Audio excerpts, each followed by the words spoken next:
into the eyeball like this. This is known as the down and out muscle because it's going to cause the eyeball to rotate down and laterally. So down and laterally.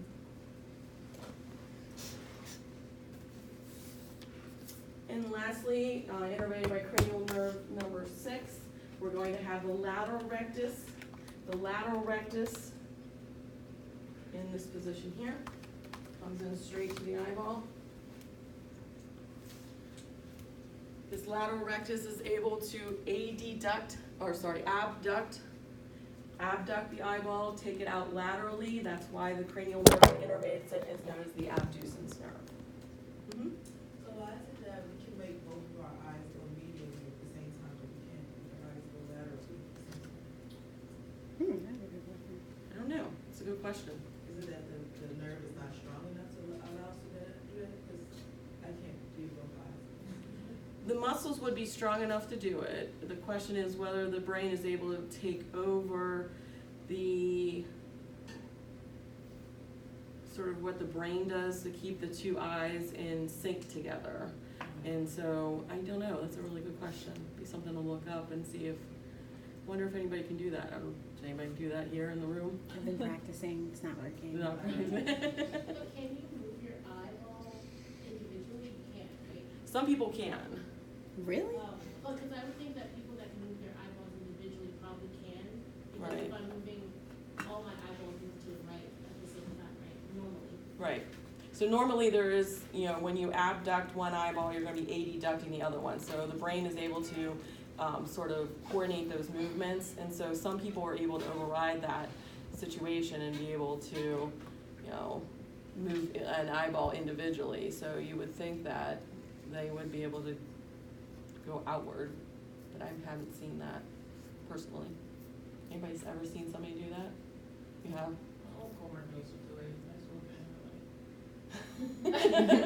It's a fun party trip. Yeah. I don't know like how. Like he just used to do it for fun. Like to be like, okay. Now if you're on America's Got Talent. Yeah, right. Yeah, like a war record. So, any other questions on the extrinsic eye muscles? Okay. So remember, these are skeletal muscles. There are smooth muscles also associated with the eyeball that are located within the eyeball, but those are going to be controlled by the autonomic nervous system. So this is different than what we're looking at here. So we're going to go to the muscles of the tongue. Muscles of the tongue can divide into extrinsic muscles and intrinsic muscles. Just the same idea of what we had before. Extrinsic muscles originate in one part of the body and insert into another. So that means that if we have extrinsic muscles of the tongue, they start outside of the tongue, but then insert onto the connective tissue of the tongue. We're going to see that intrinsic muscles originate, insert on the connective tissue of the tongue. So they're just within the tongue tissue itself.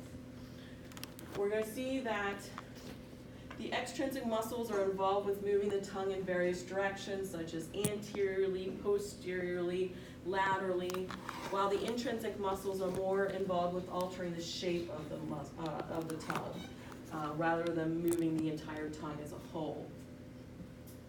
The extrinsic muscles are involved with, and the intrinsic muscles are going to be innervated by the hypoglossal nerve, which is cranial nerve number 12. And the nice thing is that the extrinsic muscles that we're going to look at are going to have an ending of glossus, and so that always refers to the tongue. So if you see glosso or glossus, that refers to the tongue. And we're going to see that the name of the rest of the name of the muscle is going to be the origination site. Because remember, extrinsic are starting outside of the tongue and then coming into the tongue. So the first portion of the name is going to be the origination site. The second portion is going to refer to the tongue. So we're going to look at 3 of these muscles: the styloglossus, the hyoglossus, and the genioglossus. Let's look at the picture as we talk about each one of those. And we'll start with the styloglossus. So styloglossus, which we can see in this position right here, is going to originate off the styloid process of the temporal bone. So it's coming off the styloid process of the temporal bone, comes down, and it's going to insert onto the connective tissue of the tongue. In that position, it's going to be able to elevate the tongue and draw it posteriorly. So elevate the tongue, draw it posteriorly. Next is the hyoglossus. You can see the hyoglossus here. Hyoglossus is coming off the highway bone, so it's originating off the highway bone. Inserts onto the connective tissue of the tongue, and it's going to be able to depress the tongue. So it's going to be able to depress the tongue. Last is the genioglossus, which you see here. Genio referring to that genoid tubercle that was on the back side of the angle of the mandible. So right here, or the bend angle's back here. The bend in the, this is also an angle, but we call this the angle, and this is just the bend. It's on the back side. This is the genoid tubercle. It's coming off that genoid tubercle, inserting onto the connective tissue of the tongue. In that position, it's able to protract the tongue, so be able to stick it out of the mouth. I have a quick question. Yeah. On the slide, right before this one. Yeah. For styloglossus muscle, it says like IE retraction, so will we consider that a movement as well, or just? So when you move it posteriorly, it is retraction. It's the same thing as retraction. Oh, never mind, Yeah. I'm following. So it's the same thing as if you said move the tongue anteriorly, it's the same thing as saying protract. Yeah, okay. Yep.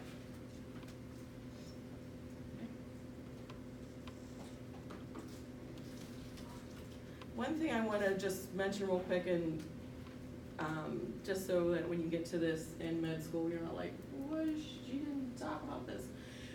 Going back to the extrinsic muscles of the tongue, the extrinsic muscles of the eye, these skeletal muscles, these 6 muscles, I talked about the movements of them, but the movement's actually much more complicated than just this one moves it, abducts it, this one is going to adduct it. Because a lot of these are moving at the same, are contracting at the same time, so they create very complicated motions.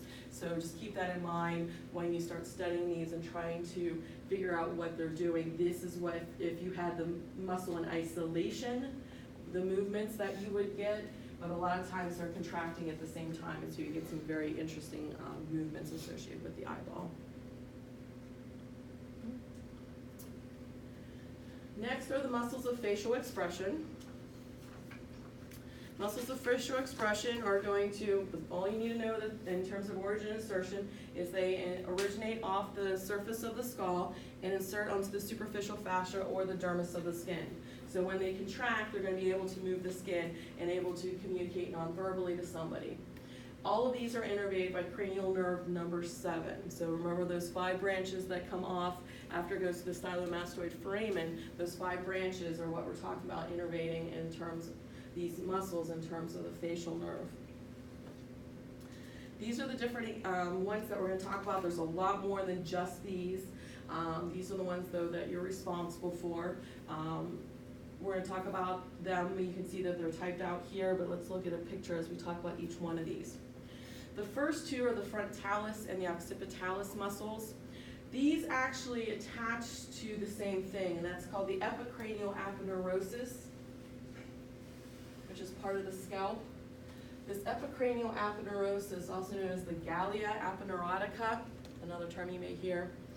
This epicranial aponeurosis is an attachment site for both the occipitalis as well as the frontalis. And so sometimes, instead of just saying this is the frontalis muscle and this is the occipitalis muscle, we're going to call this together, because of their attachment into the epicranial aponeurosis, the occipitofrontalis muscle, and then just calling this the frontal belly, and this is the occipital belly of the same muscle. So you may hear occipitalis, you may hear frontalis, you may hear occipitofrontalis muscle, and that's whether you're including both bellies associated with the muscle or not. Frontalis is going to be that frontal belly of the occipital frontalis, and so we're looking at this muscle here, making up the forehead. You have one on each side. And when it contracts, what it's going to do is going to draw that epicranial aponeurotica anteriorly. So it's going to draw that scalp anteriorly. At the same time, it can raise the eyebrows and wrinkle the skin of the forehead.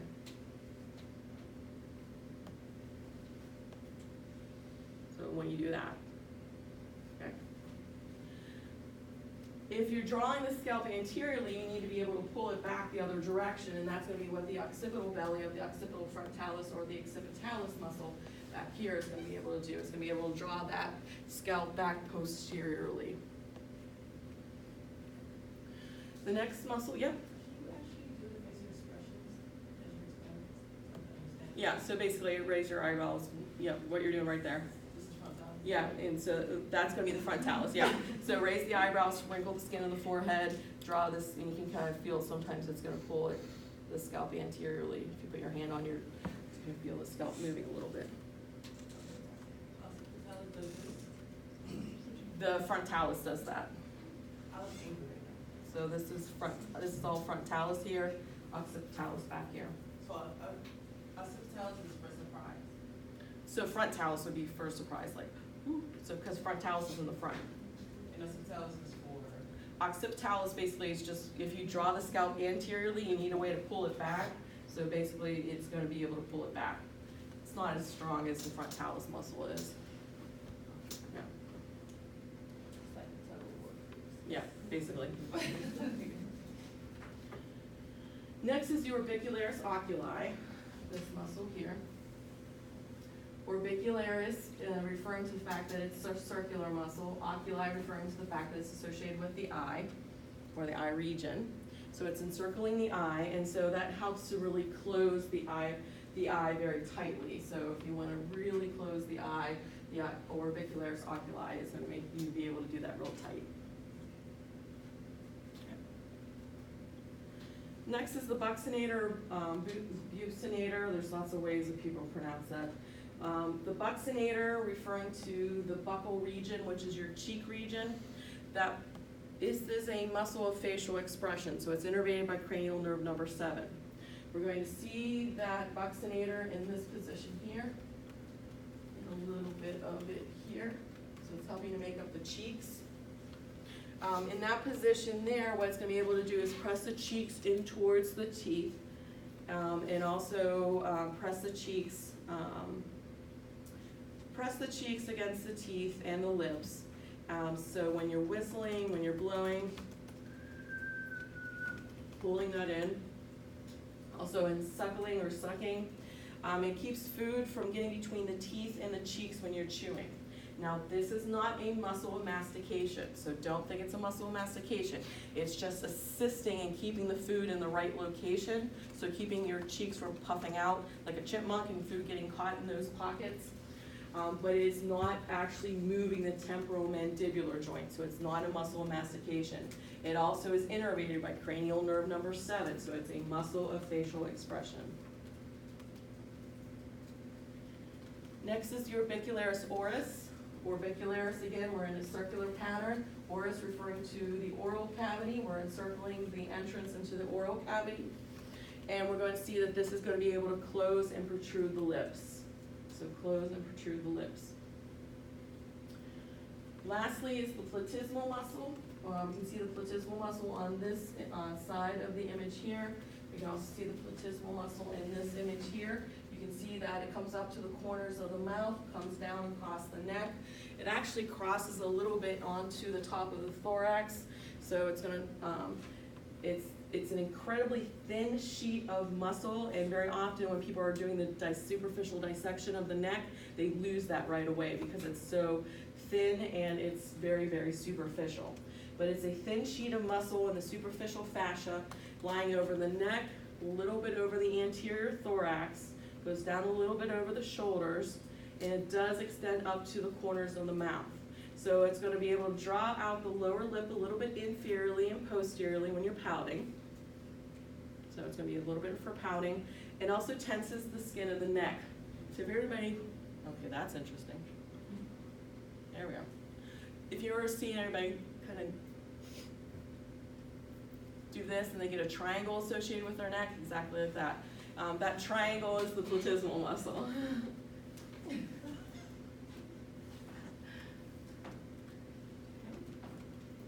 All innervated by cranial nerve number 7. Now let's talk about the muscles of mastication. They're going to originate and insert on bone. We're going to talk about specifically which bones these are when we talk about each individual muscle. And when these muscles contract, they're going to create movement at the temporomandibular joint. We know that temporomandibular joint is that synovial joint between the condyloid or condylar process of the mandible and the mandibular fossa of the temporal bone. okay, that synovial joint associated with the skull.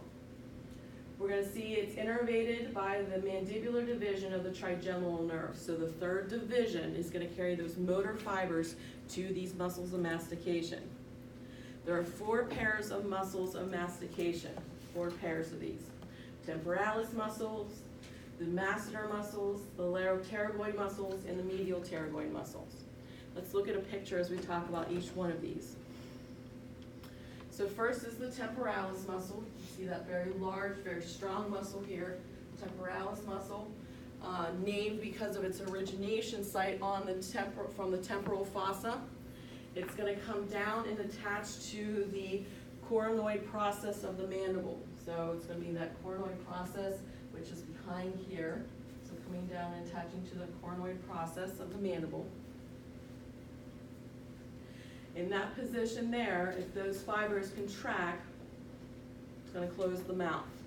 It's gonna close the mouth, but they're also coming in at an angle, and so they're able to also retract the mandible as well. So able to close it, and then also able to retract the mandible as well. Incredibly strong muscle. Next is the masseter muscle. See the masseter muscle here, you can also feel that masseter muscle at the angle of the mandible.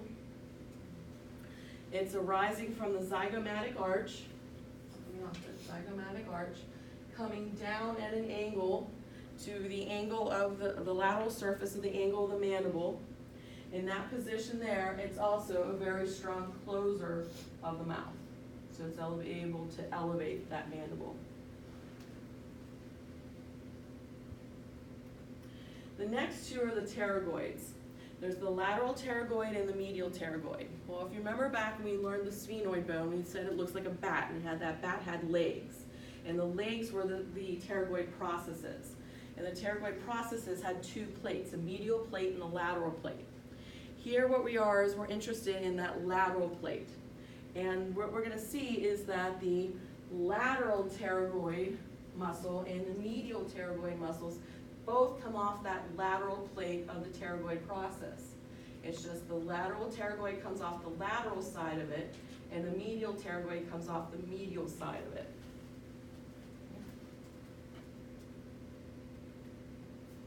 So let's talk about the medial pterygoid first.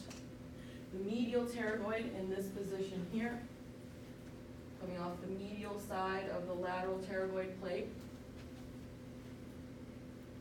Medial pterygoid here. The medial pterygoid runs from the medial side of the lateral pterygoid plate to the medial surface of the angle of the mandible. So it's coming into the inside of the angle of the mandible. In that position there, it's able to contract and protrude the mandible, so basically stick out your chin. It's able to elevate the mandible as well, so it's another muscle that's going to be able to close the mandible and move it from side to side. So this pterygoid, this medial pterygoid, we'll also see associated with the lateral as well. The pterygoids are important for grinding the food, moving your lower jaw back and forth to help grind food. And lastly, we have the lateral pterygoids, which we see here. And we see here. The lateral pterygoids come off the lateral side of the lateral pterygoid plates, and we're going to see it comes down to the condyle of the mandible, or actually back to the condyle of the mandible. So heading back this direction here to the condyle of the mandible. In that position there, it's actually able to do a little bit of opening of the mandible. So it actually is going to depress the mandible. So it's the only one that actually opens the mouth. It's the only one that opens the mandible. It also is able to protrude or protract it as well, and then help it to move side to side for helping to grind food. So if you notice, there are 3 muscle sets, temporalis, masseter, and medial pterygoid, that are going to close the mouth. Lateral pterygoid opens the mouth. Why do you think we have this division of labor? Gravity. Gravity. So if you think about it, you can just let gravity take over, and it's going to pop open your mouth. Also, if you think of lower animals, think of fish, think of other animals like that, they're trying to catch something that's trying to get away from them, and so they need to be able to close that mouth very quickly. And so they're gonna have a lot more muscles that are able to close the mouth very quickly to be able to catch the food before it gets away. Yep. So, like, when you're eating, Mhm. you get, like, tired of chewing, is that because, like, you've exhausted these muscles? Basically, these muscles are getting tired, yeah. And is that why, like, for the temporalis, that you start getting a headache when you eat too much? Some people do, yeah. That may also play into some physiology as well, besides just muscle fatigue. Just because maybe just overeating and the brain trying to tell the body to stop eating at that point. But yeah, some people, especially if you're eating steak and stuff, you really can feel the temporalis muscle and those masseter muscles doing their work. Any other questions? Okay. So let's do a little quiz. What muscle is that? Masseter. What muscle is that? Temporalis, good. Which is this? Medial pterygoid. You can see it going off the medial side of the lateral pterygoid plate and coming down to the angle of the mandible. What's that? Lateral pterygoid, good.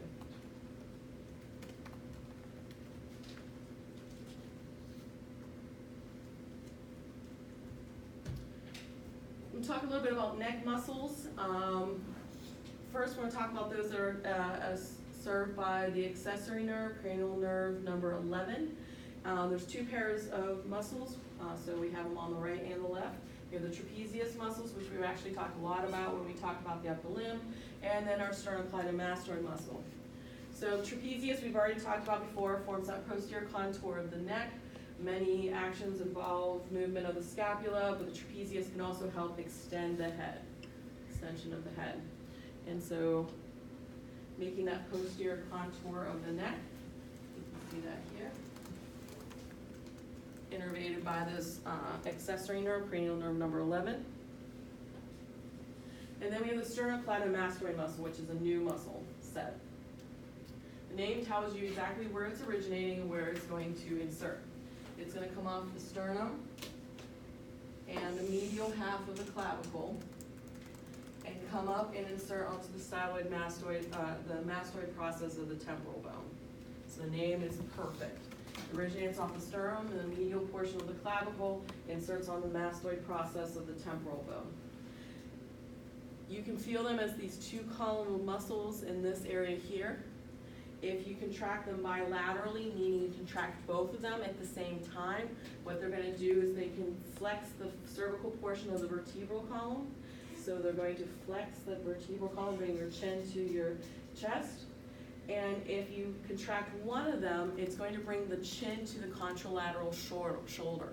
So if I contract my sternocleidomastoid on my right side, it's going to bring my chin to my left shoulder. And you can really feel that column of muscle sticking out when you do that motion. You can see the sternocleidomastoid here. And you can see the platysmal is going to be covering a portion of it.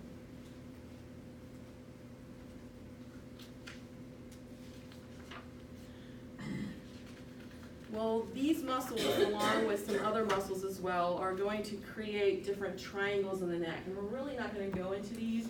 I just want you to be aware that we do have these triangles in the neck. And we can have a posterior triangle, we're going to have an anterior triangle associated with the neck, and there's very important structures that are going to pass through these triangles. And so things like the reason we mention and talk about the triangles at this point is that if you look at, for example, the posterior triangle in the neck, that posterior triangle in the neck is bordered by the trapezius muscle posteriorly and the sternocleidomastoid in the front, and then we see that the clavicle is going to make up the third wall of that.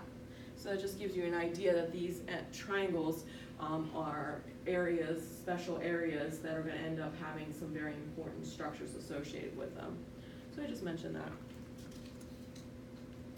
Some other neck muscles are gonna be important as well, and we're gonna have what are called the suprahyoid and the infrahyoid muscles.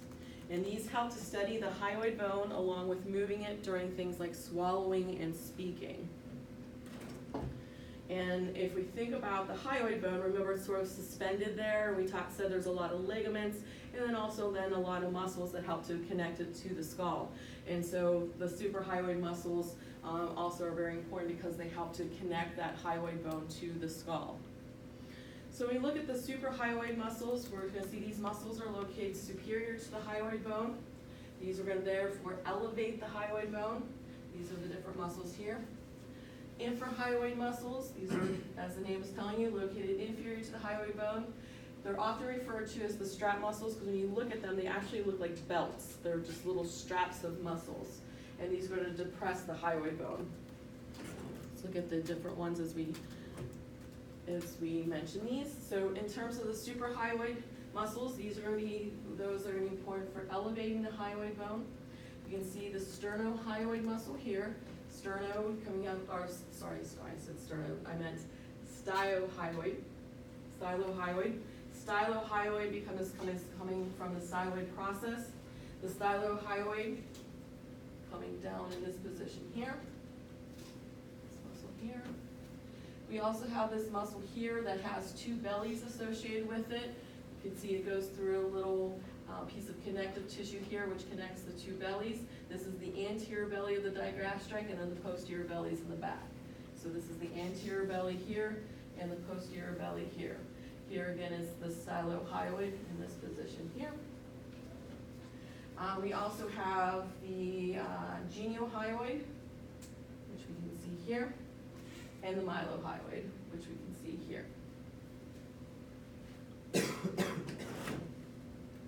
Then we have the infrahyoid muscles. These are the ones that are known as the strap muscles because they look like a belt. They look like little straps. And so when we look for different ones, we have the omohyoid, which you see here. Sternohyoid, so the name is telling you it's going from the sternum all the way up to the hyoid bone. Then we're going to have ones that aren't as long. Thyrohyoid, from the hyoid bone down to the area of the thyroid. And we're going to see then the lower portion, which is the sternothyroid, from the thyroid area all the way down to the sternum. But they look like straps. And you'll be able to see those in the laboratory. In terms of innervation, it's a mixture of different cranial nerves that are going to innervate them. So a little bit of 5, a little bit of 7, a little bit of 12 is going to be getting to some of these muscles. We also see that some of the ventral rami, C1, 2, and 3, are going to get some of these muscles as well. So there's a mixture of different cranial nerves and ventral rami from the spinal cord that are going to innervate these muscles. This last image I put in here just so you have a dissection of the head that you can look at and look for different muscles that we've been talking about. Here's your epicranial aponeurosis, and so this is the frontal belly of the occipital frontalis, orbicularis oculi here, orbicularis oris in this area here. We have the buccinator or buccinator in this area here. Here's your masseter in this position here. And sternocleidomastoid down here. And you can see there's other muscles as well that we didn't talk about, and so a lot of those end up being muscles of facial expression, but we're not going to go through those. Any questions on muscles? That's it for the muscles. Very straightforward. Yep. So, the Buccinator, buccinator, yeah. is that your cheek muscle? That's the cheek muscle. But that's going to be not a muscle mastication, that's going to be a muscle of facial expression, so it's innervated by cranial nerve number 7. So like smiling?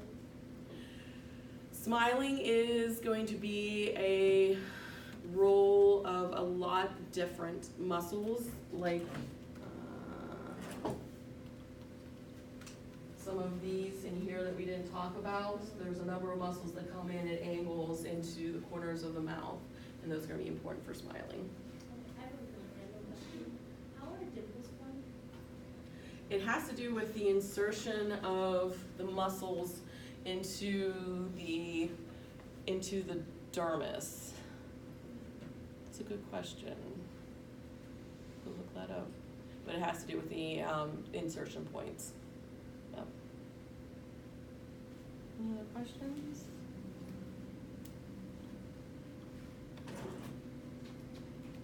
Okay, let's talk about blood supply. And we've talked about blood supply to the brain. We know that blood supply to the brain was through the internal carotids, the two internal carotids and the two vertebrals via the basilar. But now we want to talk about the head and neck as a whole. And if we talk about blood supply to the head and neck as a whole, what we're talking about is blood supply from the two vertebrals as well as from the two common carotids. Common carotids, okay? So let's remind ourselves about how we're getting to these different blood vessels. We're coming from the left ventricle, we're gonna go through the ascending aorta into the arch of the aorta. At the arch of the aorta, we have three exit points. We have the brachiocephalic trunk, we have the left common carotid, and we have the left subclavian. If we want to go into the right vertebral, we take the brachiocephalic trunk into the left subclavian from the, brachiocephalic trunk into the right subclavian into the right vertebral. The right vertebral meets up with the left vertebral to form the basilar, and then we know the terminal branches are the right and left posterior cerebral. How do we get that left vertebral? Well, that left vertebral is coming from the third branch off the arch of the aorta, which is the left subclavian, and from that left subclavian we get our left vertebral. So the question is, where are those common carotids coming from? The right common carotid comes from the first branch, which is the brachiocephalic trunk. So arch of the aorta to brachiocephalic trunk to right common carotid. The left common carotid comes directly off the arch of the aorta as the second branch. We now have two common carotids.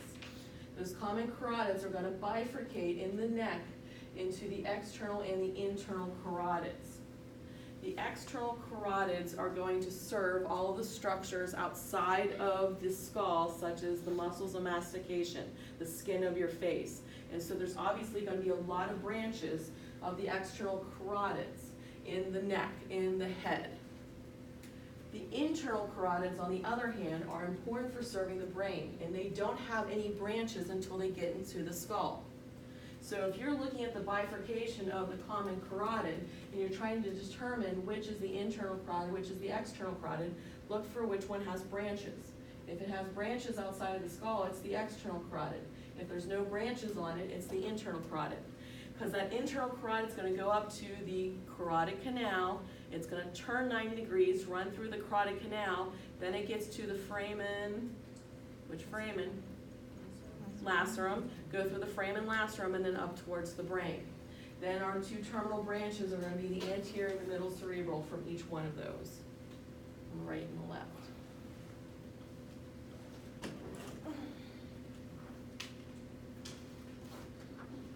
So this shows you that arch of the aorta. It shows you the branches off of the arch of the aorta. Here's our brachiocephalic trunk, here's our left common carotid, and here's our left subclavian. If we're going to the posterior circulation of the brain, we're interested in the vertebral, so we're going to get into the subclavian, so brachiocephalic trunk to the right subclavian. Here's your right vertebral. Here is going to be the left subclavian coming directly off the arch of the aorta into then one of the branches being the vertebral. Here's the two vertebrals. They come up, they meet at the base of the pons, form the basilar, and then we see that the terminal branches of the posterior cerebral arteries. If we're interested then in serving the anterior circulation to the brain, also the things like the face, skin of the face, muscles of mastication, muscles of facial expression, we're interested more in what's happening to the common carotids. And the common carotids are going to come from, if it's on the right side, the brachiocephalic trunk, and if it's on the left side, directly off the arch of the aorta. We're then going to come up and it's going to bifurcate. This is in the neck, and if you look, and then into the face, if you look, there's all these branches coming off this one, so this has to be the external carotid. Internal carotid will not have any branches until it gets inside of the skull. And that occurs on both sides, they're just not showing it on both sides. So each common carotid artery bifurcates into an internal and external carotid artery. Internal carotid has no branches in the neck, supplies structures internal to the skull and the orbit. You see there's an ophthalmic branch that comes off of it. And we're going to see that the external carotid artery supplies the neck and the structures of the head external to the skull. This just reminds you about those three branches coming off the arch of the aorta. So here's our arch of the aorta, here's our brachiocephalic trunk, here's our left common carotid, and here's our left subclavian.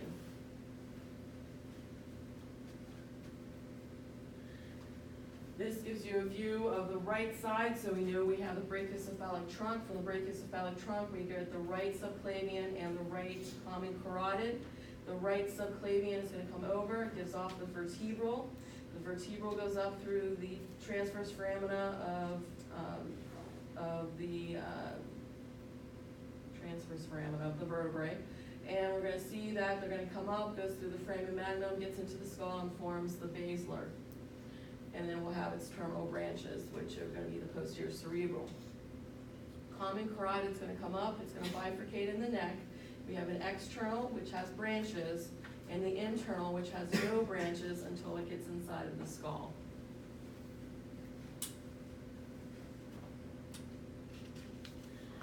Right at that bifurcation of the common carotid into the external and internal carotid, there are some important structures located right at that location.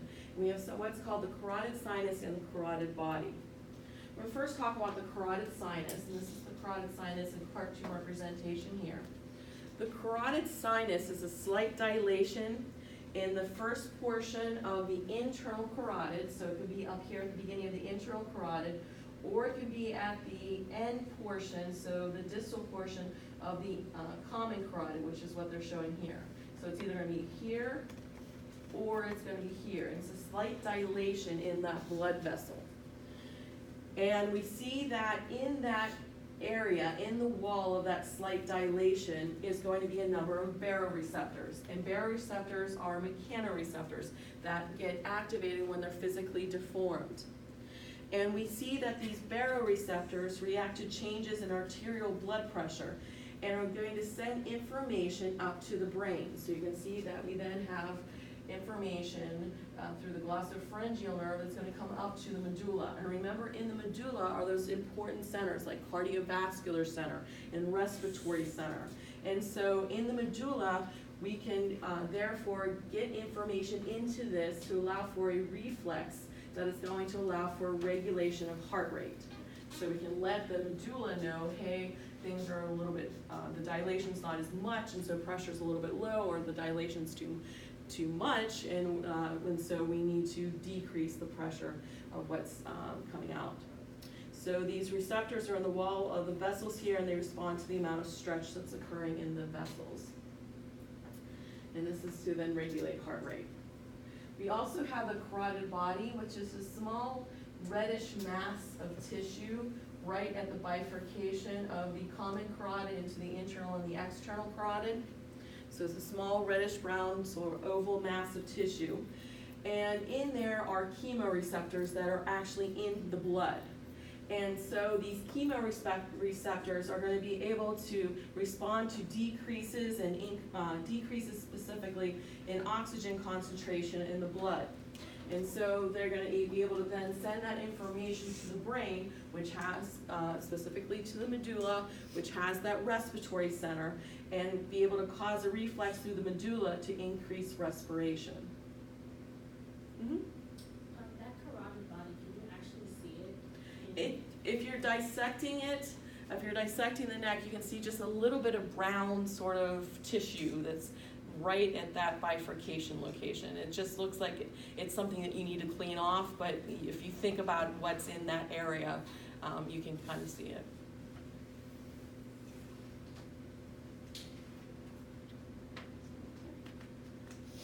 So we got our blood up to the brain. We now need to get our blood away from the brain. And so we have the very large jugular veins, and we have internal and external jugular veins. We've talked a lot about the internal jugular vein, that internal jugular vein being created at the jugular foramen from which dural venous sinus. Sigmoid. So that sigmoid sinus is gonna go into the jugular foramen and form the internal jugular vein. And so what we're doing is when we look at the blood that's in the internal jugular vein, it's the blood from inside the skull. It's the blood coming back from the brain. We also have the external jugular veins, and these return blood from areas of the head external to the skull as well as from the neck. So if you think about it, the internal jugular vein is going to be draining those areas that were served by the vertebrals, the areas that were served by the internal carotids, while the external jugular is going to be draining those areas that were served by the external carotid artery.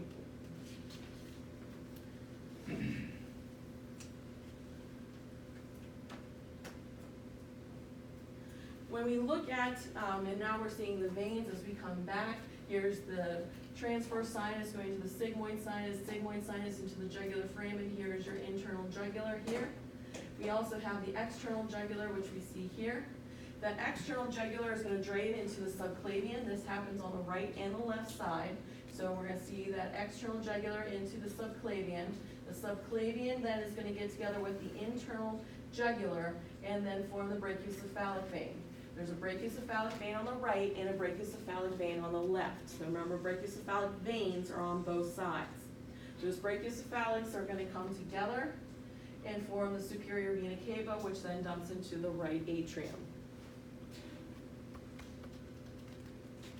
And here you can see those again. And so if you were doing a superficial dissection, you can look for, and this is a little bit more superficial on this side, this is a little bit more deeper on this side. Looking at the superficial dissection, you can look for that external jugular. And that external jugular vein typically lies between the platysma and the sternocleidomastoid. And so the platysma, which we know is very thin, is going to lie over top here. And so the external jugular is just below that. And so very often if you see somebody get mad, what you see sort of popping out the side of their necks is going to be the external jugular vein. Okay. So it's between the platysma and the sternocleidomastoid. The internal jugular is much deeper and larger. The internal carotid is going to form from the base of the skull, from the sigmoid sinus, and you can see as it's coming through the neck, it's actually hanging out with the common carotid artery. So much deeper. We have, what we've done here is we've gotten rid of the platysmal muscle, we've gotten rid of the sternocleidomastoid muscle, and we're much deeper into the neck. Obviously, we want to be deep in the neck to protect the common carotid artery, and next to it is the internal jugular vein.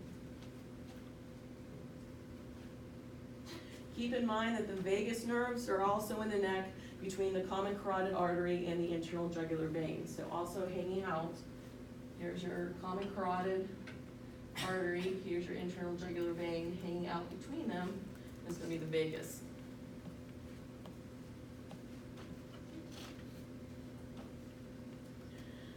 And this just reminds you that what goes on the right is typically what's going on the left. Now, when it does come to variation in the body, you know, some people's bodies have certain structures and other people's bodies might be a little bit different. And there's a lot of variation between veins, between bodies. But what we talk about is what is the standard, what we normally would see. And what we see is that we have our external jugulars. Our external jugulars are going to come into the subclavians. The subclavians are going to meet with the internal jugulars to form the brachiocephalic veins on both sides. Those two brachiocephalics come together and form the superior vena cava.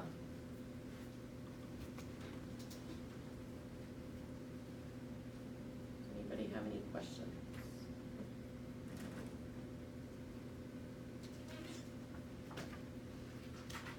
So that's it from me in terms of the content for this particular unit. Yay!